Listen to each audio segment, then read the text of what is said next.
Hello, everybody out there. Old Buck Dave back again, episode 166, I believe. Talk to me. Who else is out there? Who else is that would be old Buck Dell hanging there with you. Yeah. Hey, buddy. Good to make contact again. Yep. Been a while, a couple days, I guess. It's not too bad. Well, we try to make contact. You called me, but I was in a no reception zone. You were in the cone of silence area or something. I don't know. And I said, let's have coffee. You said no time. And you said, let's do this. I said, I'm busy, that kind of thing. So anyway, what's new? Well, what's new? You know that I had a chance to help a gentleman out doing a house remodel. I told you about that. I did that once before. Yes. Very similar thing, old home that it just needs major repairs. I mean, taking down walls, and I pretty much do a little bit of the wiring and help with some of the simple stuff like that. But so I volunteered to do that, and the first day I was a little bit tired. The second day I was a little bit tireder. Third day I was running on adrenaline. Where's this going? Yeah. And the fourth day I said, I need a day off. I need a day off. Sounds like an old Buck tactic. Yeah, I mean, it's just you got to do it. Can't do it nonstop like that anymore. So it's fun. Yeah. You know how I like to stay busy, just like yourself. Some of the little projects we do. Oh yeah, staying busy for sure. Got to keep moving at our age. Got to keep moving. Yeah. The old adage, you rest, you rust. If you rest, you rust. There you go. That's from Tom Tom Cadell. Cadell said it. Yeah. 1962. See, he left his mark on us for better. He did. Yeah. So say, what else is new with you? Our listeners wanted to know something about bin shopping, and then you saw something about that, and I said, I think I know where one of those places are. A quick update on what that is. It's all the returned goods from who knows where. Do you know where this from? Do you know where those goods are from? A lot of them are from Amazon, I think, Walmart, Target, kind of the big box crazy places. I was not able to determine how that occurred, but however it ends up on a pallet, some kind of a cubic. I'm saying a cubic meter, maybe something like that, a pallet, whatever that is. And then they are bought by these other exchanges, unopened, I guess, and it gets shipped to these stores. They call them. This one is called hot bins. Hot bins. And you mentioned that there was one close to me, so I researched that and went and visited it. And it is just a sort of a very plain, open room with a bunch of tables with wheels on them, piled chest high with junk. With junk. Well, I mean, I don't know. You don't know. Some are in boxes. Some it's good. Some are loose. Yeah. Some you don't. You know what it is, or you don't know what it is. Some you can see what it is, but otherwise, there's a picture on the box. You might be able to tell what the item is, but you never know if it's complete. So you have to take it up to the front bench there, and they'll open it for you. Apparently, take it apart for you. Then they'll reseal it and put it back. Otherwise, it would be even more of a mess. But there probably was at least 12 of these tables packed with various goods, from clothes to merchandise. And there was 2 or 3 people at each table, plowing through, flipping, looking around, and turning stuff over. And I walked in and said, I said, that's not my style. I just don't like to root through stuff like that. Now, if I was happened to be in a store and like something caught me at the very top of something, I might reach over for it, but I'm not a digger. Not a digger. Have you been in one? Have you actually? I have not. No, I just learned about them the other day when we talked about them. I'm wondering if you're saying that's probably not worth us doing a remote podcast from the bin store. Is that what you're saying? Even if we stand there and talk about it, we'd be probably laughing to ourselves. Or what would you do? You just watch all these people face down digging through these pile of boxes. Okay. So you've seen the future. I mean, there are people people tend to look for a bargain. If you needed something and you thought you'd find it in there, I suppose you could go through. But I mean, I would Oh, just no. wouldn't sit there and dig for something. I don't need to clutter my house anymore, and it's cluttered now. So that's the way I look at it. Yeah. Now, isn't there some deal where the price changes every day? You were saying. That's right. On opening day, which I think is Friday, when they restock, Uh-huh. it's $12 a piece.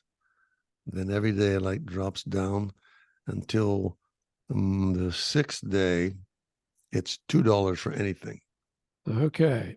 So you can go out with shopping carts full of that stuff. I mean, Mm-hmm.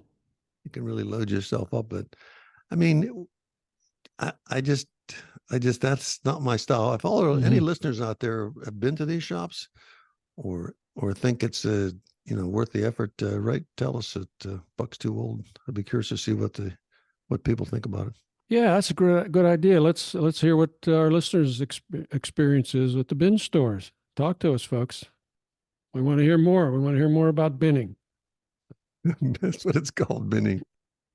Hey, I got a bike ride in this morning, a short one. It was, as you know, it was still pretty windy today. Last couple of days, 3, 4 days, it's been really windy here. And it was a ride with two other guys. They both bailed out. They just canceled on me, with valid reasons, not because it was windy. They're both better riders than I am, and they basically take pleasure in punishing me on the rides.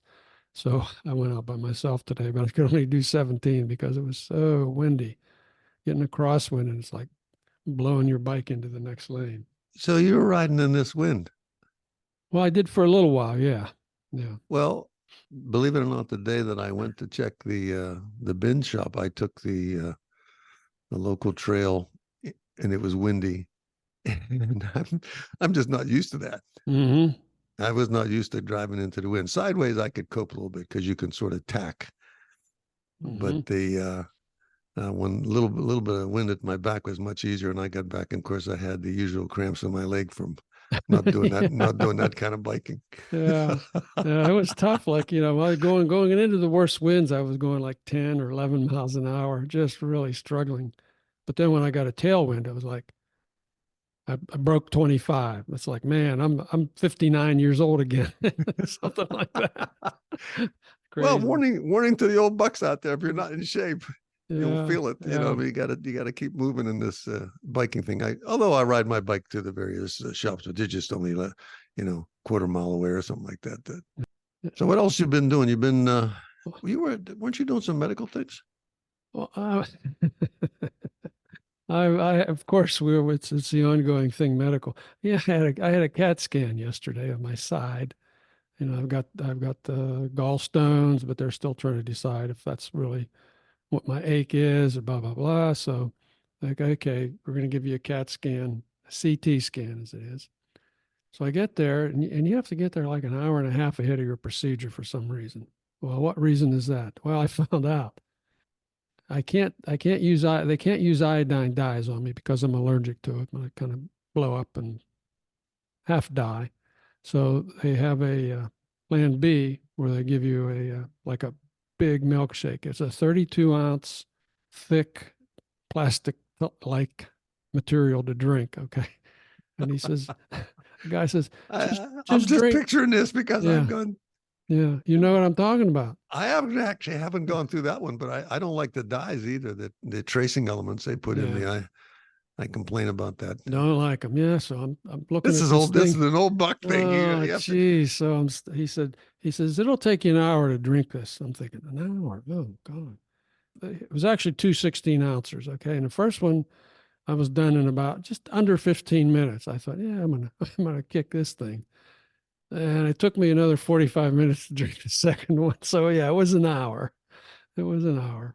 And, And that stuff's supposed to get through your yeah, system so they can. yeah, so it shows better contrast. It highlights the stomach and things like that. So Oh, that was the easy part. Okay. After the after the CT scan was over, the guy says, now I got to warn you. He says, a lot of people get a reaction to this afterwards. He said, whoa. this stuff will go right through you. So he says, you're in about 2 hours, you're going to know it. He says, if you were planning to drive to Tampa after this, I advise against it. And sure enough, I was thinking, that's, and you can feel that bulk, you feel Oh, really full. yeah, talk about shit happens. Wow. Anyway, uh, that's Be warned, be old warned. bucks, Yeah, when yeah, you be take warned. Yeah, yeah, the cement milkshake. yeah. Hey, on the good side, our son visited us. Our California son was here for 4 days, 4 or 5 days. It's a long time since we've seen him, and so that was really great. That was really great. He's a weightlifter, a big protein guy. So he consumed massive chunks of beef, and he wanted to go out to sushi one night. So okay, $200 later, he's he's like, it was good sushi. So, well, but Is he? I know your son. Is he bulked up quite a bit then?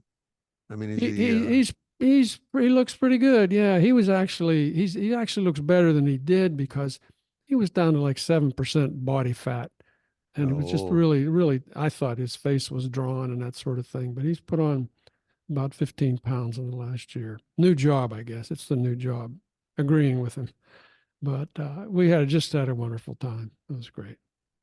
well, as long as mom is happy, that's all that matters. Exactly. Yeah. Yeah. Hey, speaking of what you were talking about, binning, Mm-hmm. excuse me. Mm-hmm. Did Yeah. you see that? What happened to that woman at the Goodwill store? No. Okay. Woman, this was at a Virginia Goodwill store. She paid $3.99 for a glass vase and sold it for over $100,000. One of those No. stories. Yeah. Now everybody's going to be going to the Everybody going to the looking Goodwill for stuff, stores. Yeah. and there's Yeah. probably six of those within walking distance of my place, so Yeah. you can find a lot of junk there. Turns out this was from the number one Italian glass artist, Carlo Scarpa. Let me pose this question to you and our listeners. How would you know that if you went in there, you found a glass vase, you you took it home, you put it on your shelf? Whatever would make you want to go and research the value of it? Well, as it turns out, this woman, she goes to Goodwill stores seeing if there's any finds there. And when she saw the vase, she thought, I could probably get a couple $100 for this. She says, I think this is a lot nicer than $4 worth of vase. And then, of course, she researched it. It's got some people involved, and it turns out it sold for something like $107,000. So, So the real foolish folks in this is the goodwill people for not actually looking more closely at some of the stuff that's donated. for not looking more closely, but it turns out that Goodwill does have people that do that. Okay, they look for special deals for hidden treasures, and they find a lot of them, but they missed this one. They missed this one. Oh, so they're already gleam. There's a good warning for the folks, the diggers and pickers. The diggers and pickers. So I didn't know that. See, that makes perfect sense that they would put some people around. They would look at some of this stuff as it was coming through their processing centers, Yep. and weed out the really good stuff. Yep. And flog that off in a different direction. Because I mean, let's face it, people, you clean out your aunt's house because you were the last living relative, Mm-hmm. and you go in and say, "Geez, I don't want any of this stuff," and you take it all over there. Who knows? Yeah. When I was kind of going down the rabbit hole on this one, as I do, found out recently there was a Wyeth painting. It wasn't Andrew Wyeth and it wasn't Jamie. It was another Wyeth. I think it was N.C. Wyeth. Anyway, they bought it for a couple bucks, and it sold for over $200,000. So there you go. I won't get lucky doing that because I just don't You shop don't. that way. It's just like binning. You don't have the patience, right? Yeah. I have barely patience to buy a pair of shoes that fit. Again, we'll be curious what our listeners have found. If they found any bargains, any treasures in the thrift stores. So let us know, folks. Yeah, moving right along. Under the category of a mind is a terrible thing to waste, we have the Beeper Mini app. You probably haven't heard of the Beeper Mini app. Or maybe you have. I have not heard that. Okay, this is an app for your phone that finally will get blue bubbles from Android phones. Okay, so as it turns out, If you do text messaging on an iPhone to other iPhones, it's a blue bubble around the words, okay? But if you get text from an Android phone, it's a green bubble. That's pretty tragic there. So anyway, Is that going on now as we speak. as we speak? So if somebody with I have an Android phone, so if somebody with an Apple phone, So if I you would see a if you different color. so if you text me, it would show up as a green bubble. At least that's according to the rules here. So I wonder what the purpose of that is. that's the big question, isn't it? See, so this allows the Android phone users to have their text, if they're texting to an iPhone user, shows up as a blue bubble. Apparently there's some pecking order here where the Apple people look down, the iPhone people look down on the Android people because and if you get a green bubble, it's like, oh, this is one of the lesser species here texting me. I'll bet you that's a means to track. It's some means to track users usage. In other words, look, all these people are writing to so and so with an Android phone. They all have Apple phones. I wonder what we can do to convince them to get Android phones. You know what I mean? Why don't we send some advertisement their way or something? I'll bet you. I don't think they do anything that's haphazardly. There's always some purpose for this. No, that's not. It's the one thing that this does do is it apparently it encrypts messages going from Android to Apple. Oh, okay. Previously, if if it was a green bubble, it was kind of there for anybody to steal. But listen, I'm looking at the website of the Beeper Mini people. It says, among other things now, it says, this increases your chance of getting a date for Saturday night. Okay, they actually said this on their website. This moves your status up in the world. Now, here's the bizarre thing to me. Now, these guys that developed this, they worked on this for 3 years, okay? And then some 16-year-old kid comes along, kid from high school. He was able to crack the code, and he showed these guys. He says, "Look, here's how you do it." So of course, they went crazy, and I think they probably hired him for $1 million a year. But you just think of all the brain power, all the time that could have been spent working on climate change or cybersecurity or automation or 20 other things. It was all wasted trying to turn a green bubble into a blue bubble. I don't know, man. This is another sign that we're old.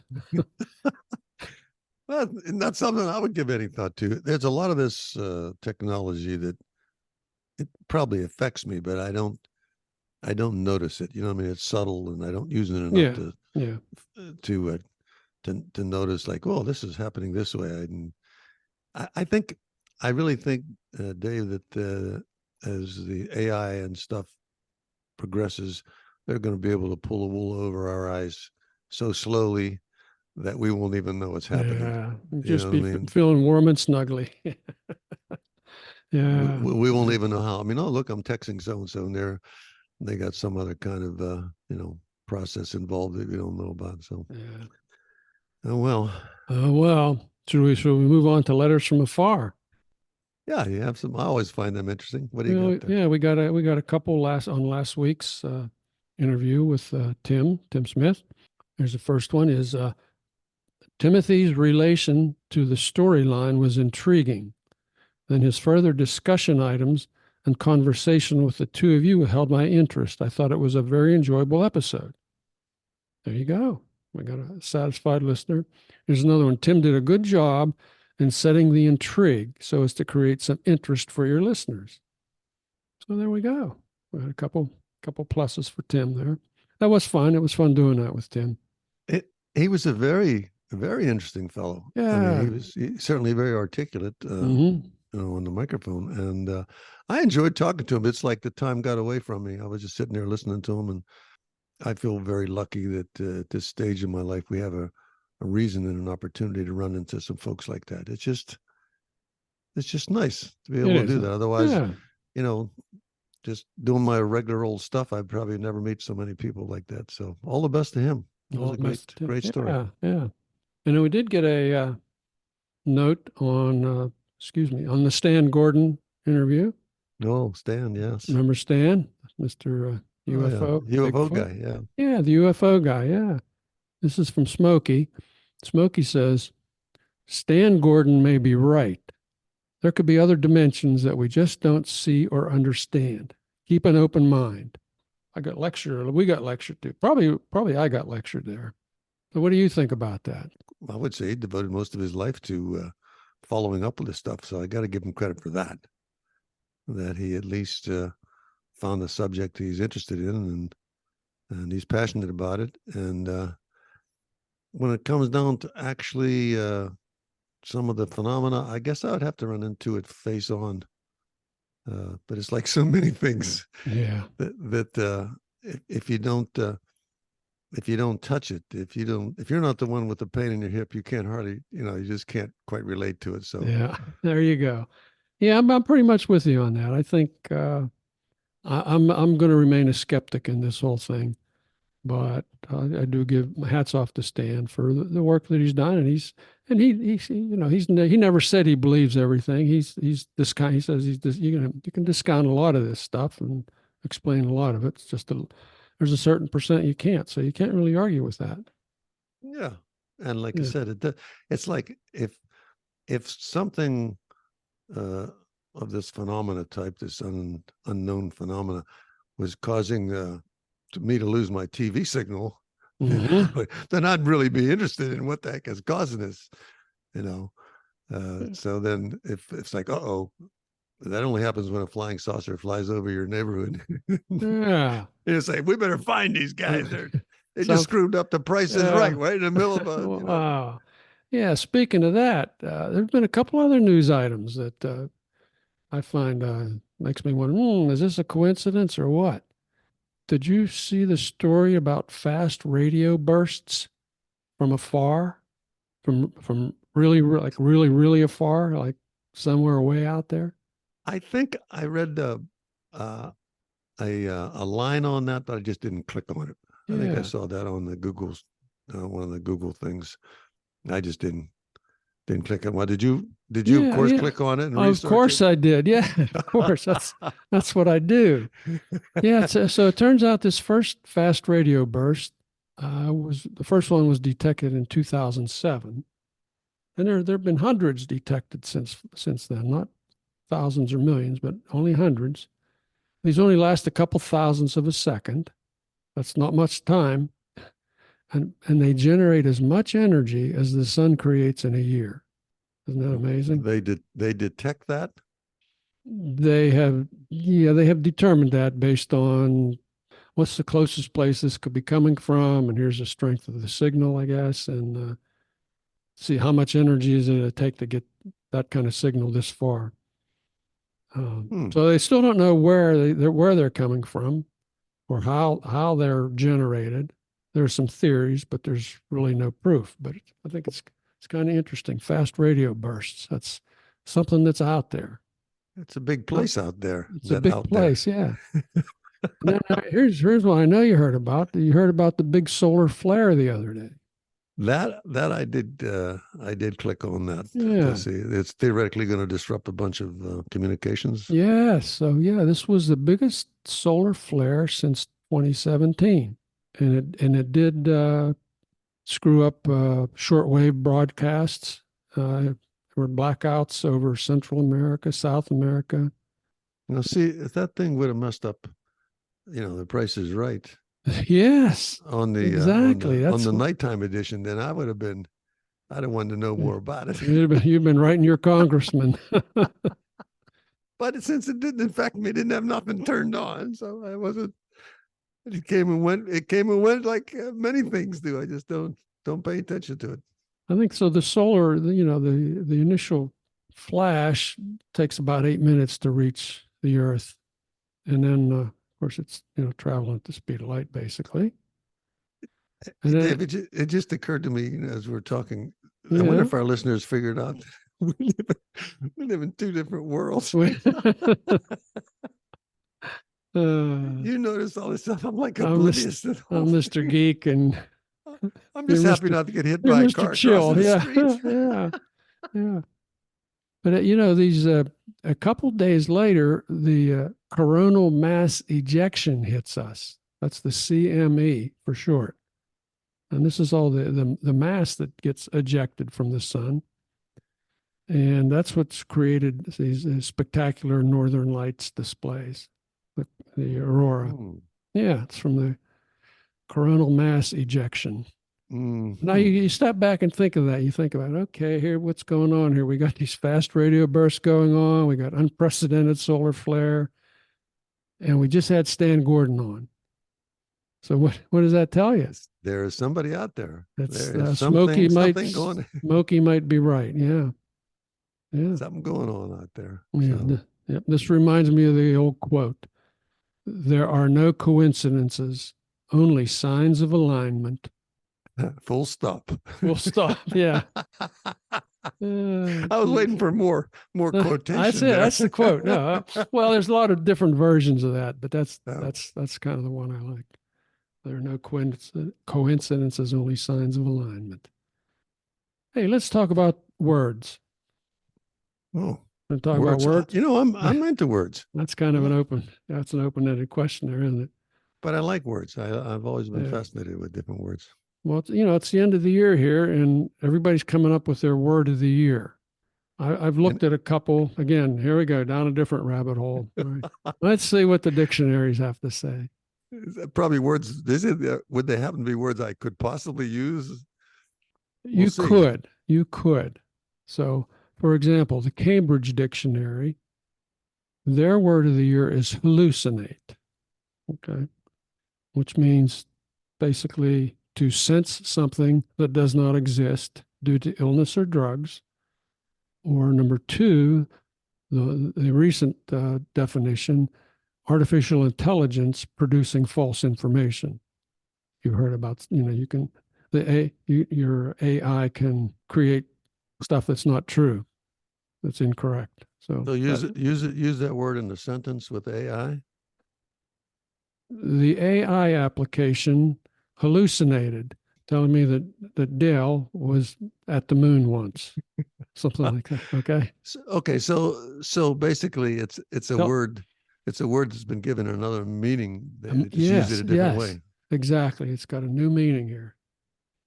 So we move on to the Merriam-Webster word of the year, which is authentic.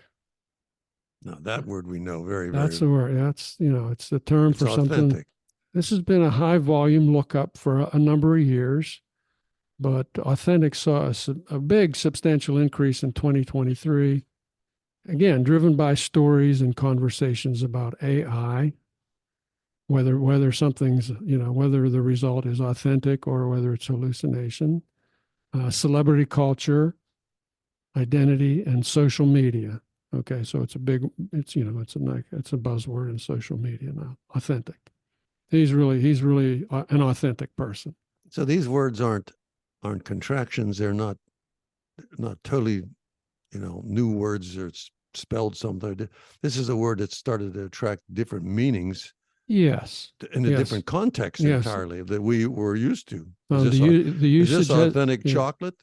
That's, is it real chocolate? That was it. Mm-hmm. Are you an authentic buck or are you just, anyway. Or the two old bucks are authentic. As near as we can tell. Authentic, arthritic. Articulate. We're arthritic and articulate. Maybe not articulate, but we're definitely arthritic. Well, let's move on to the Oxford English Dictionary. Now, these guys are getting a little jazzy here. Their word is rizz, R-I-Z-Z. I never heard of that. Never heard of it. See? Never heard the word rizz. That's because you're old. All right. I had never heard of it either till this. But what it means is pertaining to someone's ability to attract another person through style, charm, or attractiveness. I have no rizz. You have no rizz. Yeah, it's from the middle part of the word charisma, which is an unusual word formation pattern. Okay, so this is, again, these are all the social media people, like, the girls at the coffee shop saying, Dale, you got no rizz, Bo.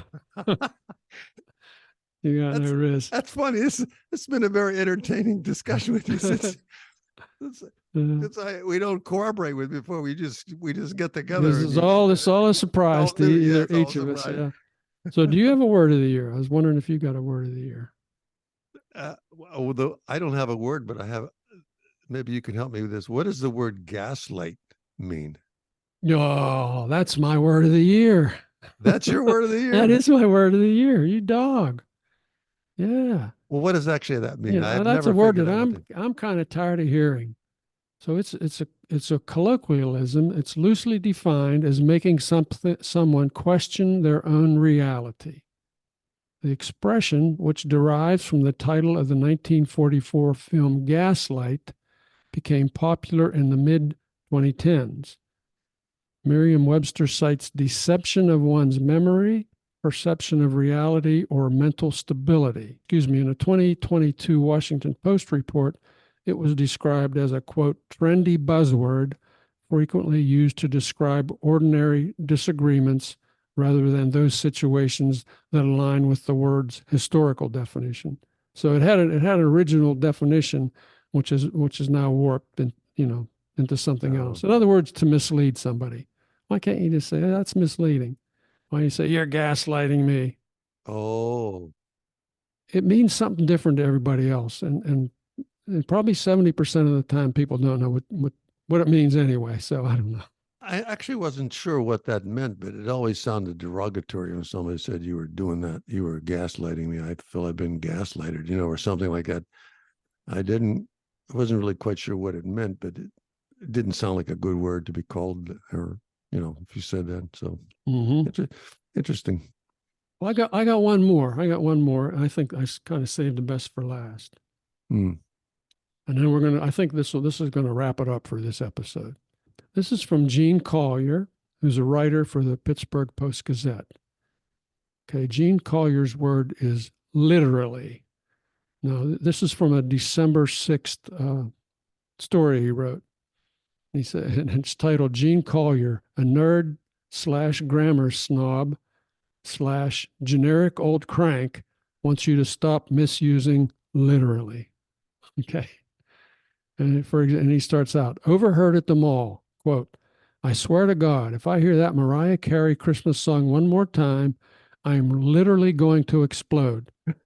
My first reaction, intense empathy. Second, almost simultaneous reaction, no, no, no. You are not.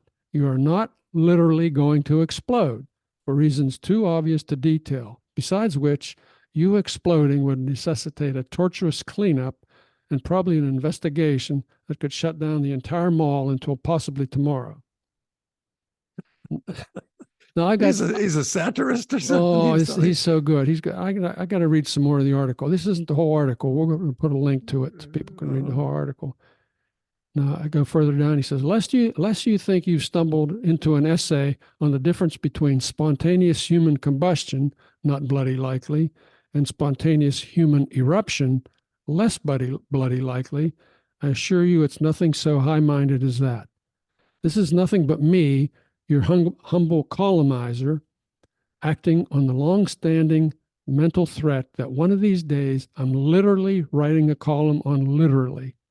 Specifically, its ubiquitous misuse, I guess, because I don't want to be the last word nerd / grammar snob / generic old crank to do so. He said, for anyone who's still here, literally means to the letter from the Latin litera of what is said. You don't mean literally when you say, as someone in the Noon News did the other day, people were literally coming out of the woodwork. Because if they're coming out of the woodwork, they're literally not people.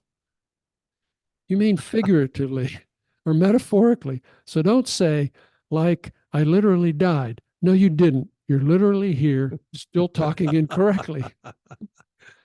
No one wants to be lectured on this topic, I realize, as this topic is clearly without anything approaching charisma. Got no rizz, as the young people say. And he says, unfortunately, we're talking about a rhetorical faux pas that shouldn't be explained conceptually. It's better to simply scold, I'm afraid. The Mets literally had Walker on the ropes. Nope, no ropes in baseball. See boxing where there are no Mets. Here's another example. I literally had the thermostat on 75 when I was sleeping. Well, how else would you have it? Telepathically? So if you watch TV shows like Keeping Up with the Kardashians or The Bachelor, every third word they say is literally. It's contagious. You even hear newscasters on CNN saying it, and here it is.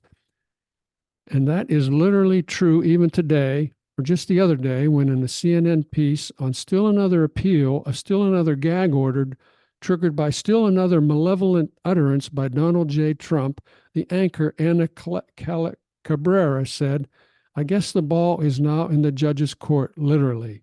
I guess not." So, and he goes on. So anyway, I'm going to put the whole article, a link to the whole article. I think the guy's a great writer. He talks about a lot of serious stuff as well as silly stuff like this. I think we literally need to get him on the podcast. I'm literally going to invite him and see if we can talk him into doing a half hour with us. What do you think? You've got the skills to invite him. He might really enjoy that. Try our luck. I'm going to try it. Okay. See if he wants to get on involved with the two old bucks. Okay. And what I'm going to say next is, you know what? I think it's time to go. I think it's time to go. You're right. So this is old Buck Dale saying, no, I'm not going to use the word literally. I hope you enjoyed today's episode, and thank you for listening, and I'll talk to you next time. All right. I'm right behind Dale. I'm not literally right behind him. I'm metaphorically right behind him, I guess. So anyway, take care, folks. Talk to you next week. Bye-bye.